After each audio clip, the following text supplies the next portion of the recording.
वही मिट्टी जो मेरे ऊपर आनी थी ना, मैंने अपने बेटे के ऊपर डाल के आया हूँ।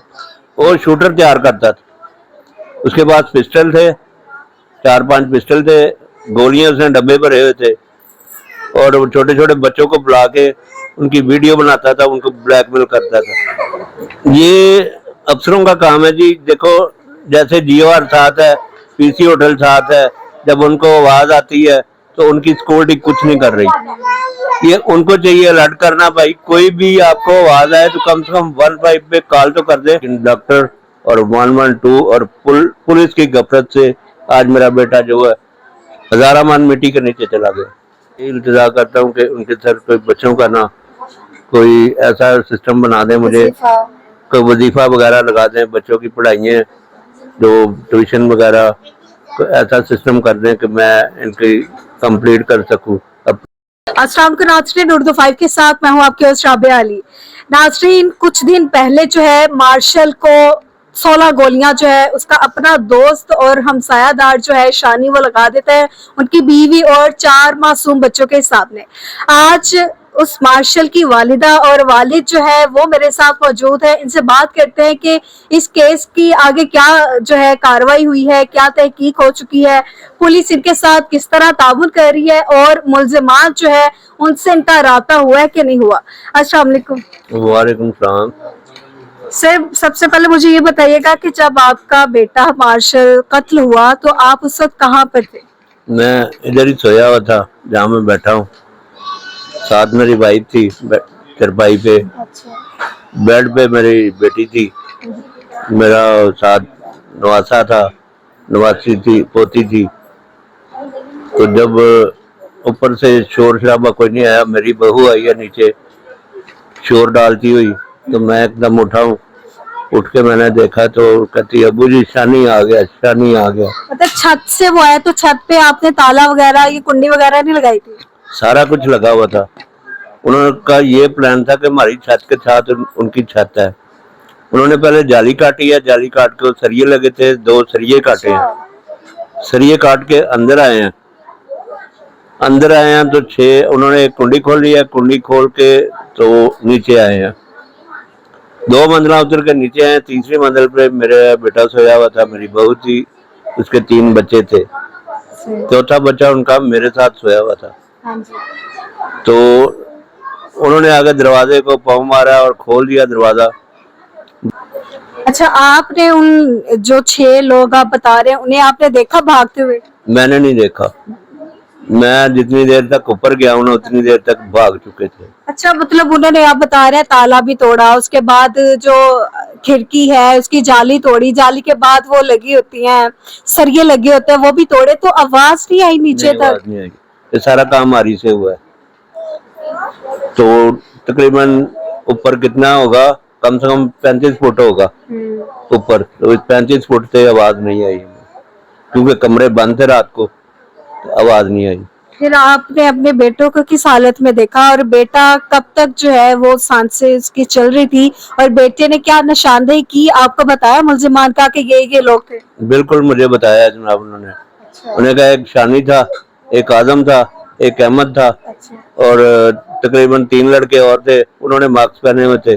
जो उन्होंने उसने बचाने हैं वो मैं आपको बता रहा हूँ, और यही बयान उसने पुलिस को दिए हैं, यही बयान उसने डॉक्टर को दिए हैं। तो 3 घंटे जो इंसान जिंदा रह सकता है उसका अगर वक्त पर इलाज किया जा सकता तो शायद वो आज आपके साथ होता। बिल्कुल इंशाल्लाह हमारे साथ होता, लेकिन डॉक्टर और 112 और पुलिस की गफलत से आज मेरा बेटा जो है हजारा मान मिट्टी के नीचे चला गया। डॉक्टर्स का क्या रवैया था? वही मिट्टी जो मेरे ऊपर आनी थी ना, मैंने अपने बेटे के ऊपर डाल के आया हूँ। डॉक्टरों का यही रवैया था कि अभी सीनियर डॉक्टर नहीं है, अभी सीनियर डॉक्टर नहीं है, जब आएगा तो इसको अंदर ले जाएंगे। उन्होंने बेड पे लटा के अपने हाथों से बगैर ग्लव्स पहने हुए गोलियां खींची है। नाज़रीन, उनके वालिद जो है उनकी आपने बातें सुनी, वालिदा से भी बात करते हैं। अच्छा सर, मुझे ये बताइएगा कि पुलिस की जानिब से क्या रवैया जो है, क्या कार्रवाई की जा रही है, कितने मुल्जिमान पकड़े गए हैं कि नहीं, क्योंकि आपने एहतजाज भी किया है? पुलिस से तो हमें अच्छा रिस्पांस मिल रहा है। पहले तो हमारी सुनवाई नहीं थी हो रही, जब एहतजाज किया है ना तो एसपी साहब ने एसपी सिविल लाइन ने हमारे साथ वादा किया था, इंशाल्लाह मैं 24 घंटे में आपको मुलजम दूंगा। उनकी कारकर्दगी इतनी अच्छी है कि उन्होंने वाकई हमें 36 घंटे में मुलजम दे दिए हैं।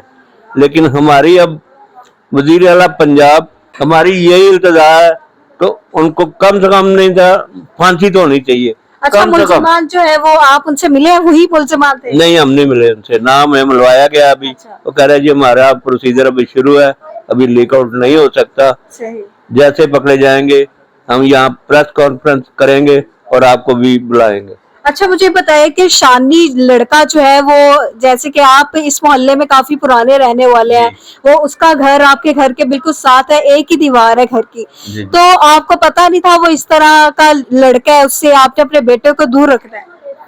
हमें सारों का पता है, क्योंकि हमारी पैदाइश ही यहीं की है। मेरी 67 उम्र है, यहीं पर हम बड़े हुए हैं, यहीं पर पले हैं, यहीं पर पैदा हुए हैं। लेकिन मसला ये है कि हम, मेरे साथ था, वो लड़कों को लेके आता था ट्रेनिंग देता था, हमने उसको, पूरे मोहल्लेदारों ने मना किया, किसी की सुनाई नहीं हुई। ट्रेनिंग किस चीज की? वो शूटर तैयार करता था, उसके पास पिस्टल थे, 4-5 पिस्टल थे, गोलियां उसने डब्बे भरे हुए थे, और छोटे छोटे बच्चों को बुला के उनकी वीडियो बनाता था, उनको ब्लैकमेल करता था, जब वो बड़े हो जाते थे और अपने साथ इस्तेमाल करता है। नासरीन, इनका घर जो है पटियाला हाउस, अगर इसके इर्द गिर्द देखे तो सारे बड़े और हसास इदारे जो है इसके इर्द गिर्द है। सीएम हाउस इस साइड पर है, गवर्नर हाउस इस साइड पर है, और पीसी होटल जो पर कॉन्टिनेंटल होटल है बिल्कुल वो इनके घर के सामने से जो है नजर आता है। तो इतने हसास इदारे होने के बावजूद ये एरिया जो है सेंटर में है, मिड में है, तो इतने हसास एरिया पर कोई तवज्जो नहीं दी जा रही कि इतने सालों से यहाँ पर ट्रेनिंग की दी जा रही है, शूटर तैयार किए जा रहे हैं, तो पुलिस की गफलत पर क्या कहेंगे आप? ये अफसरों का काम है जी। देखो, जैसे जीओआर साथ है, पीसी होटल साथ है, जब उनको आवाज आती है तो उनकी सिक्योरिटी कुछ नहीं कर रही। ये उनको चाहिए अलर्ट करना, भाई कोई भी आपको आवाज आए तो कम से कम 15 पे कॉल तो कर दे, उनसे बोले कि पीसी होटल में बोल रहे हैं कि पटियाला हाउस में देखे कहाँ फायरिंग हो रही है, हमारे यहाँ कोई ना कोई आया रहता है। सर, मुझे ये बताइएगा कि आप क्या काम करते हैं, और आपका जो एक ही बेटा था मार्शल इकलौता, वो आपका सहारा था, अब उसके जाने के बाद उसके बच्चे हैं, आपकी अपनी बेटियां हैं, बहू है, आप दोनों मियाँ बीवी है, किस तरह गुजर बसर करेंगे, कितना कमा लेते हैं आप? सर, कमाई तो मेरी कुछ भी नहीं है, नजरिया मेरा कुछ भी नहीं है।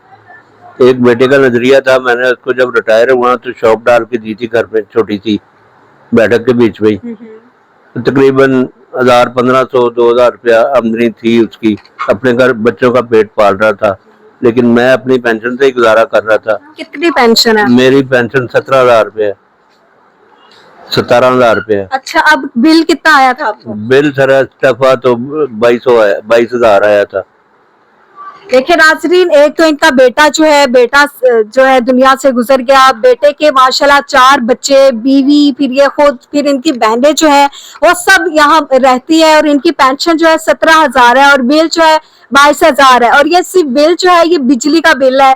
अभी गैस का बिल, पानी का बिल, जो दूसरे अखराजात होते हैं खाने पीने के, उनके अखराजात अलग से। तो आप किस तरह आगे मजीद कैसे पालेंगे? बेटा तो आपका चला गया। सर, अल्लाह पालने वाला है, लेकिन नजरिया मेरे पास नहीं है कोई।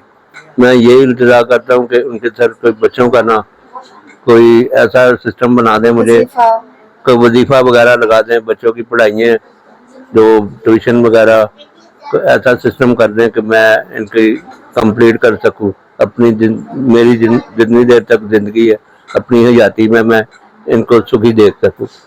बहुत शुक्रिया।